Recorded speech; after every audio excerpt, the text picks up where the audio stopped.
Hafide, Kiora, and Yokwe, and thank you for joining us as we bring you highlights from the 12th Festival of Pacific Arts. We're just about finished with the first week of the festival, and we're happy to say that it's been a spectacular event so far.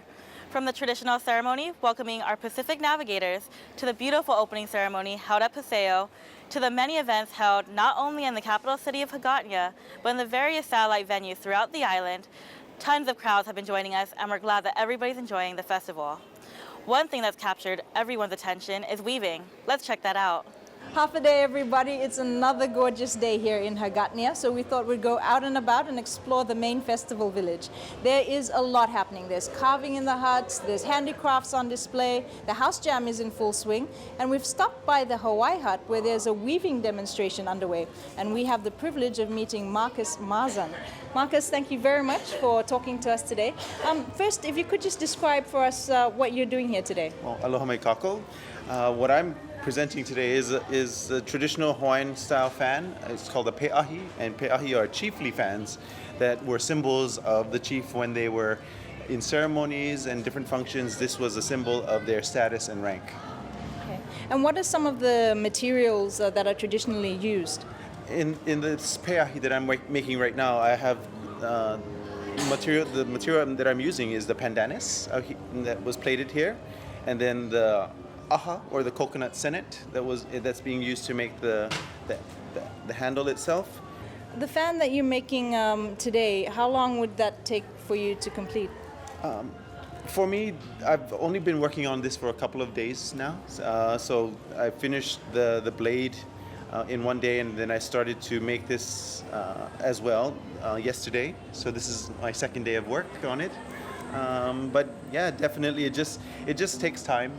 What we're trying to do here in our hale is to showcase the Hawaiian culture through its practices and its traditions and the values that we try to perpetuate. So how did you get into weaving?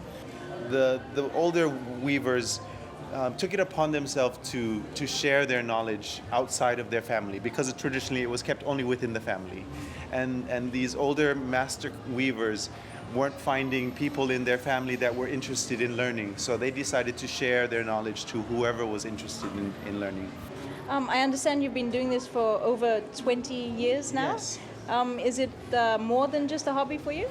For me, it's a life value and practice on how I look and look at life and how I deal with the things that I have in my daily life. So it's more than just a practice, it's a value system and how I conduct myself. What do you think of the Festival of Pacific Arts here in Guam? Have you had a chance to go around and see some of the weaving from the other countries? Yes, I've actually been fortunate enough to attend several of the festivals in the past, and it's always wonderful to see friends that I've met and made over the years, and to reconnect with them and make new friends at festivals. So the community of the Pacific is getting a lot smaller because of these types of gatherings and the connections that we're making. The idea of remembering who you are and where you come from is very important, and in Hawaii, but it's something that is also very important for all of our peoples across the Pacific to know who we are and be proud of who we are, and understand the culture that you come from. From the main festival village, we've now moved to the Sagan Katuran Chamorro, one of the satellite venues here for the 12th Festival of Pacific Arts. There are weaving demonstrations happening up here as well. I'm with Selwyn Balu from Solomon Island. Selwyn, thanks very much for talking to us. Could you describe for us what you are demonstrating here today? I'm just making a banana fiber weaver. There's only banana fiber weavers in Temotu province. Tell us about the materials that you use to make. I understand the finished product will be a bag? Yeah, the finished one will be a bag, and then I can make a basket, bags, and the costume of dancing, costume. What about the patterns that you're using here today? Are they quite unique to the Te Motu province, or is this something that everyone in Solomon Islands can use? This pattern I use today is just only for the Te Motu province. And usually when we use this pattern, when we make a custom of a woman's paying woman, then we can, they call it nuts patterns, because we use nuts to, when we pay a woman. Is this weaving art form, is it still practiced widely in the Te Motu province?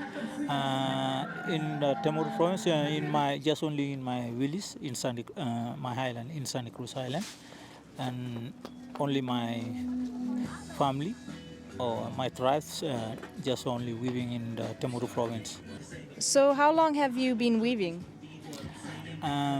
I just weaving when I was 18 years old.